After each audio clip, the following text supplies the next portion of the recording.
ஆனா இன்னொரு பக்கம் பார்த்தா, திமுக வந்து அவர் போனதையும் பெருசா சட்டை பண்ணல. அவங்க வேட்பாளர் போடுறாங்க. விசிகாவுல இருந்தும் அவங்க சமாளிச்சு சீட்டு குடுத்துடுறாங்க.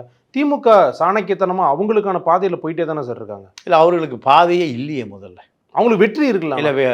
வெற்றினா இது இது திமுக தனிப்பட்ட முறையில வெற்றி இல்லையே. அப்படி வெற்றி இருந்தா 2011ல விஜயகாந்த் எப்படா வருவான்னு கருணாநிதி காத்திருக்க வேண்டிய அவசியம் இல்லையே. ரஜினி ஆதரவு தெரிவிச்சிருக்க வேண்டிய அவசியம் இல்லையே.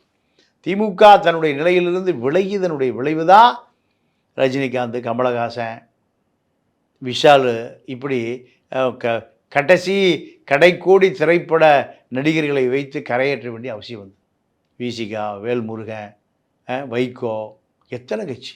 இப்படியா கட்சியா?